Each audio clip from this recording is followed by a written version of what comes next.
오늘 말씀 제목은 지난주에 이어서 지난주는 그대들은 왜 살 것인가? 왜라는 이제 키워드가 있었습니다. 그래서 우리가 지난주에 나왔던 것은 태초에 말씀이 계셨고 그 말씀에서 모든 것이 났고 내 존재도 내 인생도 내게 주어지는 하루하루도 주님께서 우리에게 주신 것이고 그 말씀에서 우리가 나왔기 때문에 우리는 존재의 의미가 있고 왜 사는지에 대한 분명한 이유가 있다라는 우리가 이야기를 나누면서 우리가 함께 결단한 것은 이제 존재의 확신 가운데 살자. 하루하루를 살면서도 내가 왜 살지? 오늘 하루가 별로 의미가 없게 느껴지는 그런 건조한 삶을 살지 않고 정말 하나님 굿모닝 오늘 하나님 오늘 하루를 주셨군요. 제게 하나님 오늘 이 찬란한 햇빛을 주셨군요. 이 믿음 가운데 우리가 살자. 존재의 확신 가운데 살자라는 이야기를 우리가 나눴어요. 오늘은 이어서 그렇다면 우리가 어떻게 살 것인가에 대한 이야기를 우리가 성경적으로 함께 나누기를 원해요. 이런 생명의 확신, 내 하루하루의 확신을 가지고 살 때 그럼 이제 좋았어. 우리 굿모닝이야. 너무 좋은 아침이야. 하고 우리가 이렇게 믿음으로 시작을 했는데 그렇다면 우리의 삶의 방향성, 우리가 어떻게 하면은 그럼 어떻게 사는지가 참 중요하잖아요. 그렇게 확신을 갖는 것도 중요하지만 거기 출발해서 어떤 방향성을 가지고 정말 의미 있는 삶을 우리가 앞으로도 계속해서 만들어 갈 것인가. 이것에 대해서 우리가 좀 나누기를 원해요. 첫 번째로 그런 어떻게 의미 있게 살 것인가 했을 때 첫 번째로 제가 묵상하게 되는 것은 어떻게 살 것인가의 문제에서 굉장히 중요한 것이 있는데 그것은 누구로 살 것인가라는 것입니다. 내가 어떤 정체성을 가지고 살 것인가라는 이야기를 꼭 다뤄야 해요. 나는 누구인가? 나는 어떤 정체성을 취할 것이고 내 안에 품을 것이고 거기에 대해서 내가 답하면서 고백하면서 살아갈 것인가라는 이야기를 꼭 다뤄야 된다는 거예요. 어떻게 살 것인가 하면 그래서 누구로 내가 살 것인가가 참 중요하다는 이야기를 하는 거예요. 여러분 만약에 자녀가 우리 중에 자녀 있는 분이 지금 안 계시네요. 자녀가 앞으로 나오겠죠. 할렐루야입니다. 근데 이 자녀를 키운다고 생각했을 때 물론 자녀들에게 자녀를 이제 사람 만들어 가야 되잖아요. 또 우리가 목회를 하거나 여러분들이 또 어떤 뭐 일들을 해낼 때 사람을 또 변화시켜야 되는 그런 과제들이 우리에게 주어지는 것 같은 때가 있어요. 사람을 만들어가고 이런 변화가 필요한. 그런데 여러 가지 방법들이 있겠죠. 그래서 보통 근데 이제 아이들을 이제 사람 만들어 갈 때 요건 해도 돼, 요건 하면 안 돼. 이런 식으로 굉장히 우리가 이렇게 해야 되는 것과 안 해야 되는 것들을 이제 알려줄 필요가 있습니다. 그런 식으로 이제 아이가 사람을 이제 요건 해도 되는구나, 요럴 땐 이렇게 하면 안 되는구나, 이런 거를 이제 배워가면서 이제 변화가 되어가고 좀 만들어져 가는 거죠. 그런데 그거는 이제 초보적인 방법이고요. 그건 하수의 방법이래요. 제가 또 그래도 신뢰하세요. 제가 그 상담 심리를 전공한 사람으로서 발달 심리 이런 거를 했잖아요.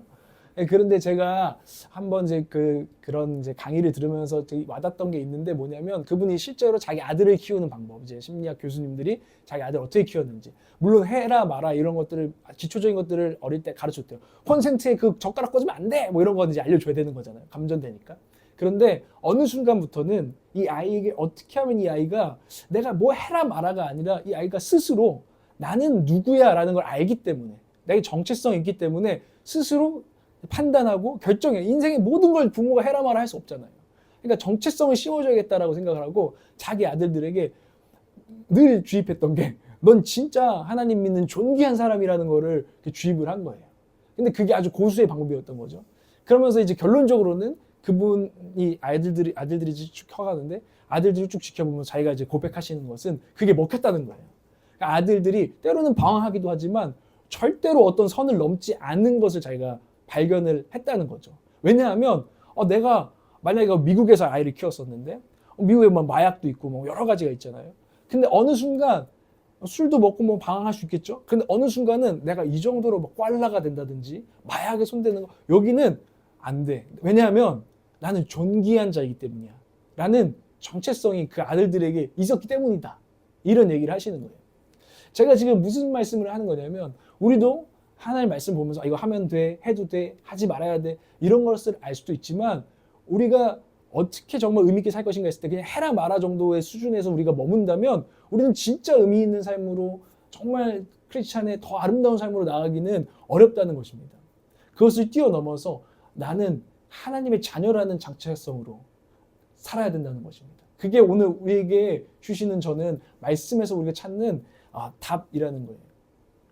오늘 말씀에 보면 요한복음 1장 12절에서 13절 우리가 너무나 잘 아는 말씀입니다. 한번 읽어볼까요? 시작. 그러나 그를 맞아들인 사람들 곧 그 이름을 믿는 사람들에게는 하나님의 자녀가 되는 특권을 주셨다. 이들은 혈통에서나 육정에서나 사람의 뜻에서 나지 아니하고 하나님에게서 났다. 아멘. 여러분 믿으십니까? 하나님이 요한을 통해서 우리에게 주시는 메시지입니다. 네가 예수 그리스도의 이름을, 그 빛 대신 이름을 받아들인 자들이라면 너의 정체성은 뭐냐? 하나님의 자녀다라는 이야기를 하고 있어요. 난 하나님의 아들이고 나는 하나님의 딸이다. 저도 믿음을 갖게 되고 나서 제 안에 이런 정체성이 있거든요. 그래서 때론 괴로울 때도 있죠, 물론. 내가 하나님의 아들인데 이 모양이라니, 이따구라니 뭐 이럴 때가 있는 거죠. 근데 그러나 그 정체성이 저를 계속 이끌고 가고 있다는 것을 저는 느낍니다. 여러분 느끼고 계세요? 그 정체성. 근데 오늘 이 정체성이 그냥 주어진 것이냐? 그렇지 않죠. 이게 너무너무나 중요한 정체성이에요. 여러분들이 그걸 아셨으면 좋겠어요. 성경에서 그냥 어릴 때부터 그냥 들은 난 하나님의 딸입니다. 하나님의 아들입니다. 뭐 이런 그냥 진부한 이야기가 아니라 오늘 정말 여러분 안에 이것이 새삼스레 이 정체성이 분명하게 더 느껴지셨으면 좋겠는데 오늘 마지막에 하나님에게서 났다라는 이야기를 좀 더 묵상해 보면 이 났다 뭐 그냥 만들어졌다 이 얘기가 아니잖아요. 이거 헬라어로도 보면은 겟나오라는 언어를 썼는데 거기에는 이렇게 표현했다고 아이를 낳다. 그리고 더 놀라운 건 그 아이의 아버지가 되다, 어머니가 되다라는 뜻이에요. 이게 참 놀랍지 않아요? 하나님께서 우리를 낳았다는 건 그분 입장에선 내가 너의 아버지가 되다. 내가 너의 부모가 됐다. 라는 이야기를 하셨다는 거예요. 그리고 그러니 너희는 하나님의 자녀다. 라는 이야기를 했다는 것입니다. 여러분 한번 오늘 묵상해 보세요. 하나님이 나를 자녀라 부르시고 너의 아버지가 되신다고 말씀하시는 그래서 내 정체성은 하나님의 자녀라는 이 연결이 여러분 가운데에 강하게 들어오기를 원해요. 누군가에게 속해 있다는 것은 굉장히 관계라는 것은 우리의 정체성에 큰 영향을 주고 있는 거예요. 우리가 지금 여기 성경에 그래서 쉽게 말하면 뭐예요? 난 하나님께 속했다. 나는 하나님의 소유다. 라는 이야기를 지금 하는 거잖아요. 그 하나님의 소유고 하나님께 소속됐다는 것이 우리의 정체성이고 우리의 안정감이 되어야 된다라는 그것이 정말 너희에게 궁극적인 안정감이고 정체성이라는 얘기를 성경이 지금 해주고 있단 말이에요. 여러분 그런데 그 드라마 잘 보시죠? 얼마 전에 제가 아주 감명 깊게 같이 본 드라마가 있습니다. 넷플릭스에 그 서울에 자가 있는 대기업 다니는 김부장. 아니, 정확한 제목인지 늘 헷갈려요. 대충 이런 제목입니다. 하여튼 서울에 자가가 있고 대기업에 다니는 김부장. 그의 정체성이 어디 있죠? 그 김낙수라는 사실 사람인데 그의 모든 정체성이 그 안에 들어가 있는 거예요. 사실은. 그는 하나님께 사실은 정체성을 두지 않았어요. 하나님과의 관계 안에 정체성을 둔 게 아니라 대기업과 내 관계. 대기업에 나는 소속된다. 난 하나님께 소속된다. 아니라 이분은 대기업에 소속된 나. 서울에 자가 있는 나. 이런 그리고 부장인 나. 여기에 소속돼서 자기의 정체성을 가지고 있어서 그 정체성에 이렇게 막 무너지는 거를 사실 보여주는 거예요. 그토록 믿었던 그 내 정체성의 근원이 무너지는 이야기가 사실 그 김부장 이야기란 말이에요. 근데 이게 김부장만의 이야기냐는 거예요. 오늘 우리는 하나님의 자녀라고 우리는 모르는 사람 한 명도 없어요. 근데 여러분의 진짜 삶과 실존 가운데서 하나님의 자녀라는 정체성을 가지고 그 안정감을 가지고 그 소속감을 가지고 내가 다른 딱지를 다 떼도 하나님의 자녀라는 정체성이 있기 때문에 우리는 믿음으로 살 수 있는가 없는가를 여러분 스스로 점검해 보시라는 말이에요. 우리의 믿음이 지금 어떤 상태에 있는가를 점검해 보라는 거예요. 여러분, 우리의 정체성은 하나님과의 관계에서 나오고 하나님은 우리와의 관계를 아버지라고 말씀하십니다. 그리고 너는 나의 자녀라고 말씀하신다는 사실이 성령께서 여러분 가운데 정말 궁극적인 정체성으로 여러분 가운데 다시 한번 부어주시기를 주님으로 축복합니다.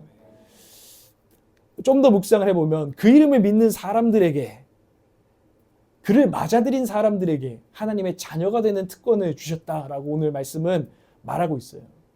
크리스찬들의 위기는 정체성의 위기에서 오고요. 믿음의 위기에서 결국에는 오는 거예요. 방금 김부장처럼 내가 어디에 사실 기대어서 내 정체성을 두고 있는가 거기에서 우리는 믿음의 위기를 맞이하는 거예요. 여러분이 하나님을 믿는다고 하면서도 하나님의 믿음, 하나님을 신뢰하는 것이 아니라 다른 무언가를 지금 신뢰하고 다른 우상에 기대어서 여러분들이 살아가고 있다면 여러분들은 반드시 경험해야 돼요. 그것이 무너지는 경험을. 그 우상이 무너지는 경험을. 아유, 속았구나. 자식에게 막 모든 걸 쏟았는데 어느 순간 자식에게 배신을 당해야 돼요.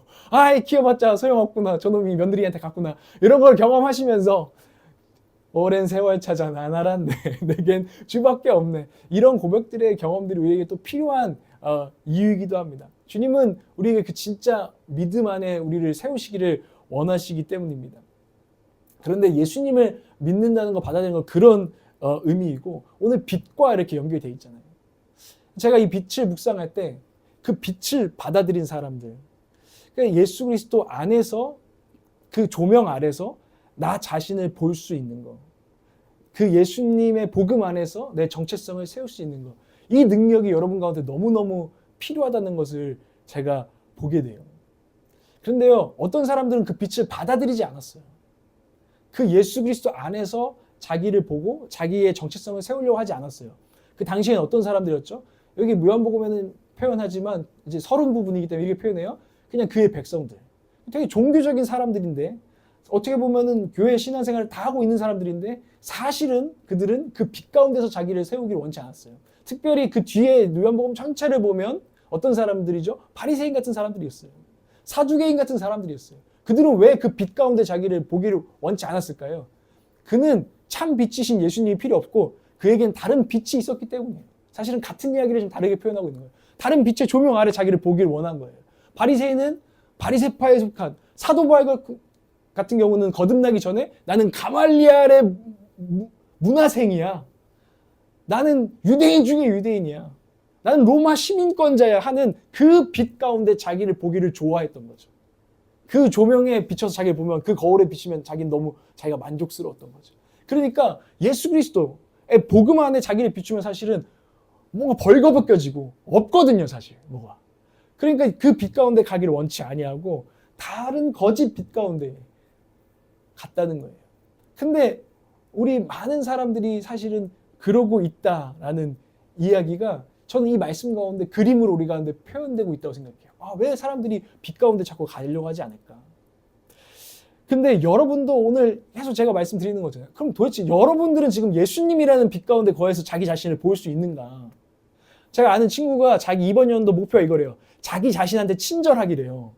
자기 자신을 예쁘게 봐주는 능력이 자기한테 없다는 걸 깨닫고 그 친구가 자기를 개발하는데, 자기 자신에게 친절하자. 난 왜 이렇게 나를 막 못살게 굴어가지고 채찍질해가지고 넌 못해 이 새끼야 막 이러면서 끌고 가고 있지? 이거를 자기가 본 친구예요. 그러니까 자기가 만나고 싶은 사람이 자기 자신한테 친절한 사람. 옛날에는 그 친구는 사실은 열심히 하는 사람 무조건 원했어요. 왜냐하면 안 열심히 하는 사람 만나면 자기도 막 풀어지니까 안 돼 막 이러고 살았던 친구인데, 자기가 조금 이제 좀 뭐가 좀 됐거든요. 그러고 나니까 인생을 돌아보니까 이게 뭐지? 이제 하고서 나는 근데 왜 이렇게 막 늘 막 이런 사람들하고 있으면서 자기 자신을 쪼고 있지 하면서 자기 친절하자. 그러니까 새로운 빛 가운데 지금 자기를 보고 싶은 거예요. 근데 여러분들은 지금 이와 같이 자기 자신을 지금 어떤 빛 가운데 보고 계시냐? 어떤 가치 가운데 보고 계시냐? 그것이 정말 주님의 눈으로 보고 있느냐? 복음의 눈으로 보고 있느냐? 여러분은 어떤 조명 아래 아침마다 서고 또 중요한 때 어떤 조명과 어떤 거울 앞에 서서 여러분 자신을 보고 어떤 정체성을 품냐 이거예요. 그렇죠? 거울 보면서 여러분 그렇잖아요. 오늘 마음에 들어, 마음에 안 들어 뭐 이러잖아요. 그리고 나서 나가잖아요. 정체성을 확인하고 나가는 것처럼 여러분 근데 어떤 빛 가운데 거하느냐라는 거예요. 김 부장 얘기를 좀 더 해야겠습니다. 김낙수 부장님. 그런데 빛이라는 것에 대해서 제가 좀 더 묵상할 때 결국엔 남자들은 알 거예요. 남자들은 그때 멋있는 사람한테 끌려요. 롤모델이 있어요. 저도 가끔씩 저는 되게 테토남을 사실 좋아하거든요. 애견남은 제가 취구이가 아닙니다. 저는 되게 멋있는 남자를 보면 그 사람이 때론 나쁜 사람인데도 끌려서 그렇게 하고 싶어. 뭔 마음인지 아세요? 이 사람의 마음에 이상한 마음이 있어요. 빛을 찾고 있거든요. 내가 따라갈 빛. 내 인생에서 뭔가 추구할 빛을 찾고 있다고요. 그게 어쩌면 우리의 빛이에요. 제가 여러분의 지금 빛을 점검해보라고 지금 예를 드는 거예요. 여러분은 누가 멋있고 지금 요즘 여러분 누구한테 꽂혀가지고 나 저런 라이프 스타일 괜찮은데? 저렇게 사는 거 괜찮은데? 저렇게 머리 하는 거 괜찮은데? 저런 옷 괜찮은데? 저 사람의 루틴 괜찮은데? 따라가죠. 아무도 사실은 혼자 스스로 뭔가를 만들어낸 사람은 없어요. 빛을 따라가죠. 근데 우리는 사실 고백하고 있는 거죠. 예수님이 그 빛이야. 예수님이 진짜 멋진 형님이야. 우린 예수님을 닮을 거야. 난 예수님처럼 살 거야. 근데 우리가 그런 고백을 하려고 모였는데 사실은 그렇지 않다고요. 난 때론 브래드 피트가 예수님보다 더 멋있어요. 막 멋있어. 멋있게 느껴져. 그럼 나도 모르게 내 말과 이런 게 좀 거칠어져. 왜냐면 내가 그 빛 가운데 날 보고 싶어서. 이와 같이 여러분, 김낙수 씨는 계속 그 롤모델이 바뀌는 또 이야기예요. 처음에 그의 빛은 누군 줄 알아요? 상무예요. 내 사수였던 그 형님이 있는데 자기랑 열심히 일해서 자기보다 한 단계 항상 빨리 가는 형님이야. 근데 그 형님이 상무를 단 거야. 그러니까 김낙수는 항상 그것만 보면서 이제 25년인가 막 달아가지고 내가 곧 저 상무 달 거야. 나도 저 형처럼 될 거야. 저 자리에 앉을 거야. 그래서 막 형 없을 때는 몰래 앉아봐요. 막. 근데 앉아봤다가 들으면 막 놀라고 막 이런단 말이에요. 근데 그게 처참히 무너집니다. 그리고 나서는 자기가 무시하던 친구가 한 명 있어요. 원룸 하는 친구가 있는데 자세히 봤더니 그 친구가 멋있는 친구였던 거예요. 월 3천. 야, 너 얼마 버냐 했더니 나 뭐 그냥 그 사람이 있어요. 하여튼 나 그냥 뭐 월 3천 그냥 받는 거지. 이것도 골아파 막 이러는데 딱 그 이제 장면이 있어요. 모자를 쓰고 다니시는데 거기에 이렇게 딱 글자가 박혀요. 월 3천 하고 빛이 막 나온단 말이에요. 김낙수가 딱 그거 보고서는 나도 저걸 따라가고 싶어 하고 자기 머리 위에도 월 1,000. 자기는 월 1,000만 해도 충분하겠다 이러고서는 그게 김낙수의 빛이 돼요. 롤 모델이 돼요. 그렇게 되고 싶다. 바뀐 거죠. 근데 또 그랬다가 상가 잘못 계약해서 이제 망하는. 그러다가 아내가 진짜 보살이거든요. 교회에서 보살이란 말을 써서 죄송합니다. 목사님 계시니까 약간 당황스러운데 아내가 이렇게 말하죠. 정신 차려 김낙수. 이게 명대사예요. 정신 차려 김낙수. 거의 화 안 내거든요. 그러다가 정신 차려 김낙수. 이런단 말이에요. 오늘 주님께서도 지금 크리스찬들에게 여러분에게 우리가 예수님을 참 빛이라고 고백하고 있는 우리들에게 이렇게 말씀하시지 않을까요? 정신 차려! 누구야?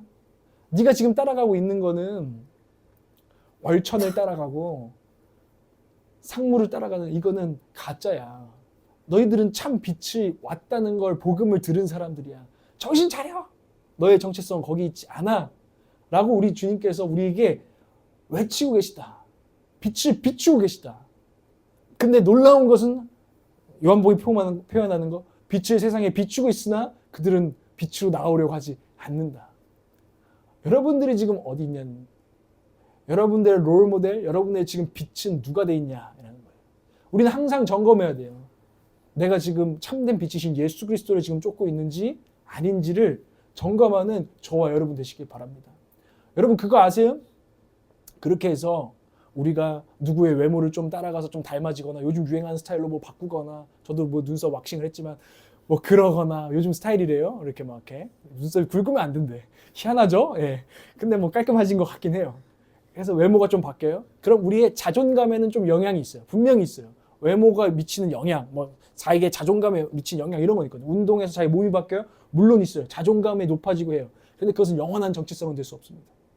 언젠간 늙고 언젠간 주름지고 언젠가는 결국에는 막을 수 없는 그런 자존감입니다.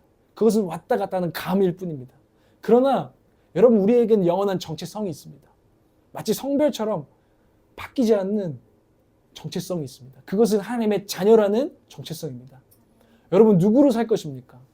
여러분 자존감 중요해요. 그러나 먼저는 여러분의 영원한 정체성이 분명해지는 그래서 어떻게 살아야 될지 나는 누구인지를 먼저 아는 저와 여러분 되시기를 바랍니다. 여러분은 하나님의 자녀입니다. 말씀은 말씀합니다. 그렇다면 오늘 이 이야기에서 마지막 이야기는 이거예요. 하나님의 자녀를 의미 있게 그럼 이제 정체성을 가지고 내가 누군지 알았어. 좋았어. 하고 어떻게 살 거냐 이거예요.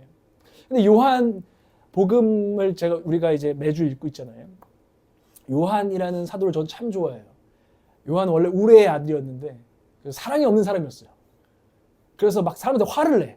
좀 더 정의 막 이런 거 강했어요. 예수님 번개를 내서 저들을 살라버리십시오. 저 말 안 듣는 것들 우리의 사람들이 아닙니다. 막 이렇게 굉장히 배타적이고 이런 사람들이었는데 요즘 여러분들을 위해서 기도합니다. 우레의 사도가 변하여 사랑의 사도가 될지어다.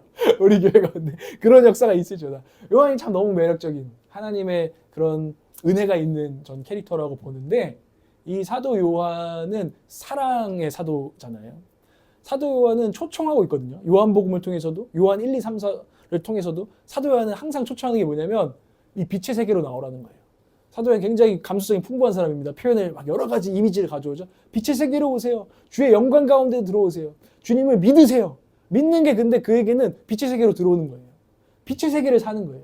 근데 그것이 결국엔 사랑으로 연결돼서 사랑의 세계를 사는 거예요. 너가 사랑하지 않으면 하나님을 모른다라고 그래서 요한은 막 선포해버려요. 얼마나 무서운 얘기입니까? 근데 요한은 너무나 그게 사랑의 세계에서 살고 있으니까 그렇게 말할 수밖에 없는 거죠. 이 주님의 사랑, 이 십자가의 사랑, 이 사랑의 세계로 들어오라는 게 요한의 메시지입니다. 우리가 어떻게 살아야 됩니까?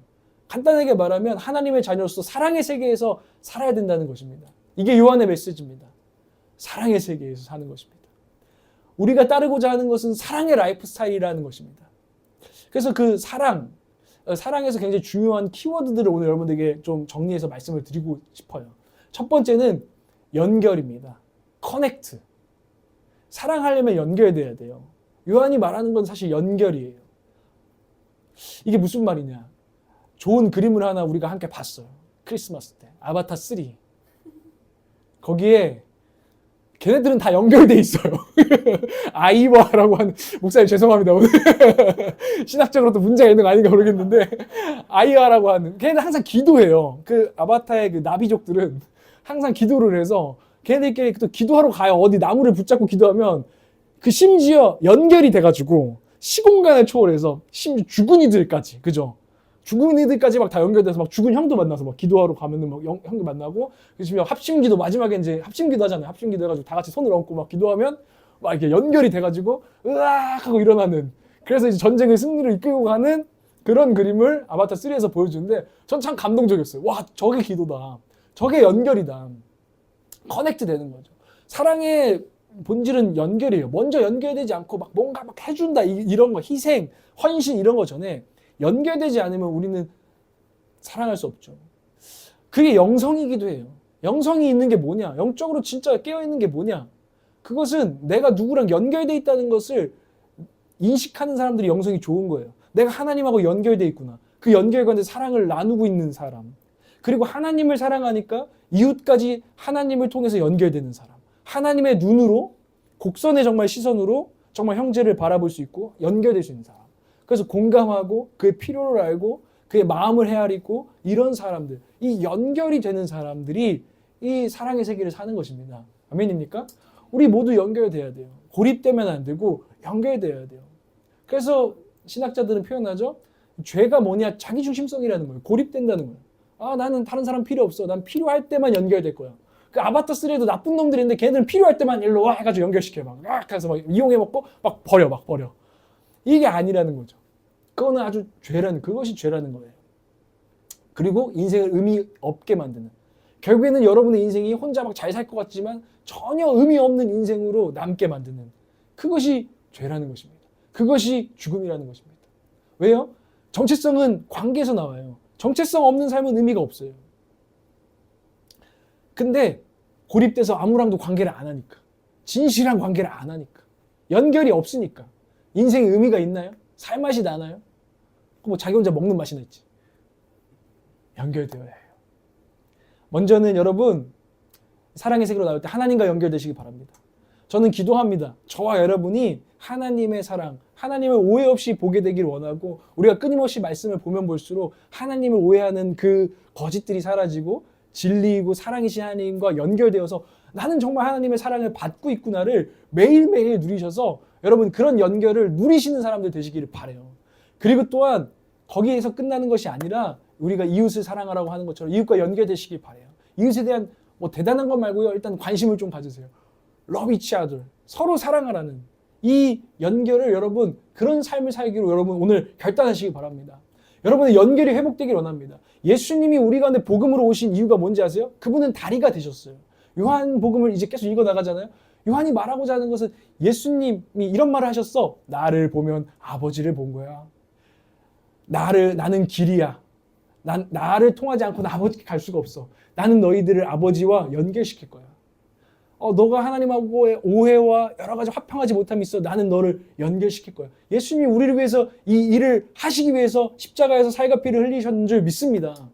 그래서 누구든지 예수를 믿는 자는 그동안 어떤 죄를 지었건 어떤 부족함이 있건 여전히 여러 가지 연약함 속에 있더라도 예수 그리스도의 의를 의지해서 우리가 아버지과 연결될 수 있고 아버지의 사랑을 받을 수 있다는 것이 복음입니다. 근데 이제 그 예수 안에 있다는 우리도 연결시키는 사람이 되어야 하는 줄 우리는 믿고 살아간다는 거예요. 그게 생명의 세계구나를 믿고 살아간다는 거예요. 나를 통해서 누군가가 하나님과 연결되는 거, 이게 전도 아닙니까? 나를 통해서 우리 실족한 영역, 우리가 믿음 생활 하다 보면 우리도 막 갑자기 막 그죠, 정신 놔가지고 믿음 놔가지고 이제 쓸데없는 소리 하고 막 상처에 빠지고 이럴 때 있잖아요. 그럴 때마다 옆에 가서 밥 한 끼 사주면서 친구야, 근데 하나님 널 사랑하셔. 인생 같이 하자. 하면서 이게 연결 아닙니까? 이 교회가 그렇게 연결되지 않는다면, 다 따로 논다면 무슨 의미가 있겠어요? 의미 있게 사는 것은 함께 연결되는 거예요. 그런데 놀라운 게 있어요. 이 연결이 주님이 우리 가운데 회복하길 원하시고 회복해 가고 계신 줄 믿습니다. 근데 그를 위해서 주님은 연결이 확장되기를 원하신다는 것을 저는 많이 느껴요. 근데 그게 뭔 줄 아세요? 그 데살로니가 전서에 5장 16절 18절 있어요. 이 말씀 아시나요? 항상 기뻐하라. 쉬지 말고 기도하라. 범사에 감사하라. 제가 이 말씀이 떠오르는 거예요. 기도가 뭘까?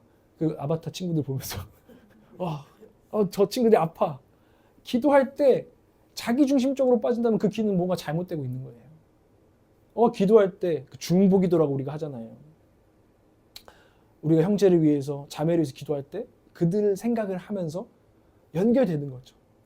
그리고 그것이 실제적인 행동이나 위로나 때로는 우리의 시간을 나눔으로 또 연결되게 되죠. 근데 기도하는 거. 그리고요, 누군가를 위해서 뭔가 하기 전에 연결되라는 이야기 중에 또 이것도 있는 거예요. 감사하세요. 근데 연결되지 않고는 감사할 수가 없어요. 우리 집의 예를 하나만 드리겠습니다. 우리 집에 가끔씩 수건이 알아서 이렇게 채워져요. 누가 했을까요? 둘 중 한 명 했겠죠. 근데 연결된 사람은 알아요. 누가 했구나, 고맙다. 감사할 수 있어요. 근데 연결되지 않잖아요. 당연히 채워지는 줄 알아. 우리가 서로 섬기고 있어요. 교회도 누군가가 하고 있는 걸 알아요. 우리가 연결돼서 저 사람이 저 일을 하고 있구나. 연결되어서 알지 아니하면, 관심이 없으면 우리는 항상 이게 다 저절로 되는 줄 알고 감사가 없어요. 우리는 초연결 시대를 살고 있다고 말을 해요. 그런데 놀라운 건 뭔지 압니까? 우리는 굉장히 단절된 시대를 살고 있어요. 여러분은 다 옛날에는 막 그 우리 동네에서 당근 캐가지고 아이고 이거 좀 드셔보세요 해서 막 감사해요 이러면서 당근을 사 먹던 시대였어요. 근데 지금은 뭐 택배로 다 연결돼 있고 전 세계가 연결돼 있는데요.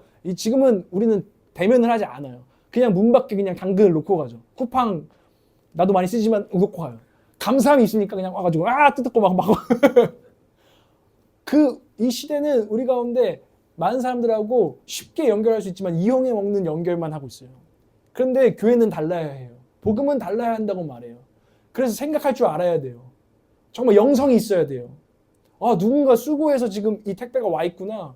누군가 수고해서 지금 이게 돌아가고 있구나. 난 많은 것들을 누리고 있구나. 많은 사람들을 통해서. 많은 연결된, 심지어 믿지 않는 많은 사람들을 통해서도 나는 수많은 은혜를 누리고 있구나. 감사하구나. 범사에 감사할 줄 아는 것. 그것은 우리가 연결을 인식할 때 오는 영성입니다. 그것을 모르면 그럼 내가 막 시킨 건데 뭐 이런 주님을 전혀 닮지 않은 사람이 되어간다는 것입니다. 여러분 연결되시기 바랍니다. 다른 사람들을 헤아리시기 바랍니다. 감사하시기 바랍니다. 기도할 때 그런 기도를 하시기를 바랍니다. 그리고 기뻐 누리시기 바랍니다. 이게 첫 번째입니다. 두 번째는 발견입니다. 발견하셔야 돼요. 비슷한 이야기인데 여러분 의미 있게 살려면 내가 뭐가 있어야지 뭐 이렇게 하지. 근데 여러분 발견하시기 바래요. 내게 뭐가 있다는 것을. 하나님께서 때에 따라 나에게 주신 누군가에게 연결되었을 때 막 관심을 가져요. 여러분 그렇잖아요.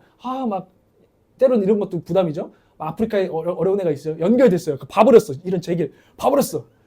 도와줘야 될 것 같아. 근데 난 돈이 없어. 자원이 없어. 내게 있는 게 없는 것 같아. 이렇게 생각하면 우리는 자꾸 끊게 돼요. 안 봐야겠다. 안 봐야겠다. 괜히 막 신경 쓰이고 마음 쓰이고 이렇게 어떻게 살아요? 우리가 그러면 연결을 차단하게 되죠. 그런데 여러분 믿음 안에서 발견하시기 바래요. 우리가 요한복음 오병이어의 그 기적처럼 내게 뭐가 있지? 이거 갖고 되겠어? 이게 아니라 오병이어가 있구나. 발견. 주님께 감사로 드리고 주님 받으셔서 그래 감사로 나누셨을 때 기적이 일어나는 것을 우리에게 보여주시는데요. 여러분이 없다고 느껴지실 때는, 그래서 사랑할 수 없다고 느껴질 때는 발견하시기 바랍니다. 대단한 게 아니어도 돼요. 대단한 게 아니어도 돼요. 근데 분명히 주님께서는 우리에게 주셨습니다. 연결되었을 때 우리가 할 수 있는 일과 사랑할 수 있는 여력을 분명히 주셨음을 여러분 믿으시고 발견하는 은혜가 또한 있으시기 바라요. 이게 발견되지 않으면 우리가 순종해서 진짜 나누고 정말 사랑의 세계로 들어가는데 여러 가지 걸림돌이 있을 것입니다. 근데 위로가 되는 이야기가 하나 있습니다. 마더 테레사 얘기를 몇 번 했는데 이 얘기를 한 번 더 하겠습니다. 그 수녀님이 사람들을 도울 수 있었던 비결을 물어봤어요. 어떻게 그렇게 많은 사람들을 돕고 어떻게 그렇게 많은 사람들에게 영향력을 끼쳤냐고 인터뷰를 했을 때 그녀가 한 대답은 딱 단순했고 이것이 많은 사역자들이 남았어요. 한 번에 한 사람. 영어로 했는데 사실은 제가 영어로 하고 싶은데 갑자기 까먹었어요. Once at a time. 한 번에 한 사람.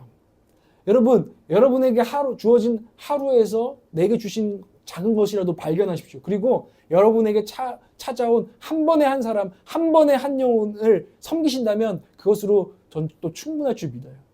여러분 발견하시고 한 번에 한 사람 겁먹지 마시고 연결되시고 섬기는 은혜가 의미 있는 삶이 여러분 가운데 시작되기를 축복합니다.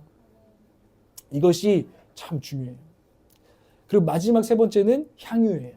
이 말을 기억하십시오. 향유 옥합할 때 향유는 아니고요. 향유하다라는 말이 있어요. 국어사전에 찾아보면 누리어 가지다라는 말이에요. 누리어 가져야 돼요. 우리가 어떻게 하면은 의미 있게 살 것인가 라는 주제를 다뤘을 때 이것은 참 중요해요. 연결되고 발견해서 뭔가를 행하잖아요. 그리고 뭔가 여러분들이 새롭게 사랑을 창조하는 행위를 하시는 거예요. 그런데요. 하나님을 한번 보세요. 오늘 요한복음 1장은 창세기 1장과 굉장히 닮아있는 본문이에요. 그 맥락을 요한은 가져왔죠. 창세기에 빛이 있으라. 그리고 나서 어둠이 사라지고 어둠과 흑암과 혼돈과 그 무질서가 정말 생명을 잇고 질서를 잇고 막 피어나는 모습을 요한은 지금 가져와서 예수께서 우리 삶 가운데서도 예수님 우리의 삶에 들어오면 어둠이 몰러가고 그런 여러 가지 것들이 생명이 되는 이 이야기를 지금 하고 있는데요. 그런데 그 예수님이 하나님 아버지와 동일하신 분인데 하나님 아버지께서 창세기에서 이렇게 하셨어요. 딱 뭐 하나 지으면 이렇게 말씀하십니다. 보시기에 좋았더라. 그게 뭐예요? 이게 향유하는 거예요. 만족하는 거예요. 내가 사랑으로 창조하시고 만족하신다고요. 와우! 경탄하고 감사하고 감격하세요. 근데 이게 우리 크리스찬들에게도 너무너무 필요해요. 여러분 하루하루 한 번에 한 영혼, 여러분이 사랑의 세계를 살아내고 나서 여러분 꼭 작은 일이어도 사단은 아마 그 뭐 별거 아니었어. 이런 식으로 이 일들을 막 묻으려고 할 것입니다. 그런데 그러지 마세요. 만족하시고 향유하세요. 오늘 내가 그렇게 누구한테 초콜릿 하나 줬어. 근데 참 감사해. 하나님 내게 주셨고 난 나눴고 난 사랑의 세계를 오늘도 살아냈어. 이게 좀 자뻑인 것 같잖아요. 뭐 그런 것 가지고 막 이렇게 더 겸손해야 될 것 같잖아요. 제가 돌아보니까 아니에요. 향유하셔야 돼요. 하나님께서 내게 주신 사랑 가운데에서 오늘 작은 것이라도 나눴다면 그 삶 가운데 만족하고 자기 자신에게도 칭찬할 줄 알아야 돼요. 잘했어. 여러분 그렇게 하실 수 있어요? 그렇지 않으면 여러분은 점점 말라갈 거예요. 그 능력을 잃어버리면 수많은 사역을 하고 수많은 봉사를 하고서도 향유하지 못하기 때문에 어느 순간은 갑자기 원망이 찾아와요. 내가 뭐 한 거야? 내가 왜 그 에너지 쓰고 돈 쓴 거야? 근데 여러분 향유하시기 바래요. 누리어 가지시길 바래요. 그래서 하나님 아버지처럼 딱 이렇게 어디 뭐 파라솔 하나 피시고 오늘 한 일에 대해서 오늘 하루의 삶에 대해서 잘 살았다. 제발 그랬으면 좋겠어요. 오늘도 못 살았네. 오늘도 뭘 못했네. 이러지 마시고 오늘 보시기에 좋았다. 물론 회개할 건 회개하십시오. 그러나 잘한 것은 여러분 주님 안에서 정말 향유하시기를 저는 간절히 바랍니다. 그럴 때 정리도 했으면 좋겠어요. 향유한다는 것은 누리고서 정리해서 남기는 거예요. 브이로그 우리가 이런 거 하잖아요. 안 하는 사람도 있긴 해요. 근데 목사님 하세요. 그래가지고 하고 계세요. 로그가 뭡니까? 기록하다라는 거예요. 여러분 향유하시고 기록하시고 정리 한번 해보세요. 저는 저희 성도들이 일기를 쓰기를 원해요. 매일 쓰기를 원치는 않지만 뭐 그렇게까지 막 강박적으로 쓰지는 않아도 되지만 복음의 이야기 가운데 내 이야기가 어떻게 적히고 있는가를 여러분이 쓰셔야 돼요. 아무도 안 써주거든 사실. 누가 써주면 그 위인이에요. 위인이 되실 정도면 나중에 남이 써줄 정도가 난 될 거라 생각하시는 분은 쓰지 마시는데 여러분 우리는 그렇지 않잖아요. 근데 써야 돼요. 정말 아름다운 이야기 있습니다. 향유 옥합을 깨뜨린 이야기. 그 여인의 이야기, 예수님이 그 이야기를 그냥 두지 말라고 하셨어요. 뭐라고 하셨냐면 복음이 전해지는 곳마다 이 여인의 이야기도 함께 전해질 것이다 라고 이야기를 했어요. 그리고 누군가는 그것을 기록했죠. 근데 그 기록은 너무나 중요한 것이라는 거예요. 여러분 우리의 인생 어떻게 의미 있게 살 것인가 저는 이렇게 생각하거든요. 하나님의 크신 복음의 이야기를 우리는 믿습니다. 창조부터 구원과 또 그리고 완성하실 때까지 그 세계관을 우리는 삽니다. 그런데 그 안에서 여러분의 인생이 어떤 마이스토리가 될지를 정말 여러분 기록하셔야 돼요. 그리고 그걸 보면서 만족하셔야 돼요. 그래서 여러분 인생이 좀 남았으면 좋겠어요. 아, 의미 있게 살고 있구나. 하나님 안에서. 복음의 이야기 안에서, 그 히스토리 안에서 마이스토리가 있구나를 여러분들이 놓쳐버리면 안 돼요. 기록하시기를 바랍니다. 정리하시길 바랍니다. 좀 자뻑하시길 바랍니다. 근데 그것이 여러분의 동력이 될 거예요. 계속 하나님 성령님은 그 삶을 통해서 우리 가운데 복음의 이야기에 아름다운 이야기로 내 인생도 좀 남고 싶어. 그래서 보이지 않아도 사람들은 몰라도 하나님은 보시고 하나님은 생명책에 내 이야기를 기록하시니까 내 이야기를 내가 정리하겠어. 여러분 이렇게 새해잖아요. 기록하고 정리하실 수 있기를 바라요. 그러면 저는 여러분들이 오늘 연결되고 발견하실 수 있고 향유하실 수 있고 정리하실 수 있다면 여러분 이번 26년도가 하나님 안에서 정말 더 의미 있고 값진 인생이 될 줄을 저는 믿습니다. 그렇게 또 여러분들이 기억하고 하나님을 더 찬양하게 되실 줄을 믿습니다. 그리고 복음 가운데 참여했다는 그 감격이 여러분 가운데 또한 넘치게 될 줄을 믿습니다. 저도 그래서 우리 올락처치를 우리 목사님이 힙하다고 해주셔서 받아들이고 나는 지금 오늘 써야겠어요. 나는 대한민국에서 가장 힙한 교회에서 사역을 하고 있다. 나는 가장 행복한 목사다. 목사 안 된다. 또 죄송합니다. 또 이제 또 이상한 소문 나는 거예요. 목사가 아닌데 목사. 여러분 정말 그렇게 사시기를 주님으로 축복합니다. 그대들은 어떻게 살 것인가? 여러분 하나님의 자녀로 사십시오. 여러분 빛의 세계에서 사랑의 세계에서 살아가십시오. 여러분 연결되십시오. 여러분에게 주어진 여러분에게 허락하신 하나님의 은혜를 발견하십시오. 여러분 향유하시고 정리하시고 누리며 사십시오. 그리고 풍성하게 충만하게 사십시오.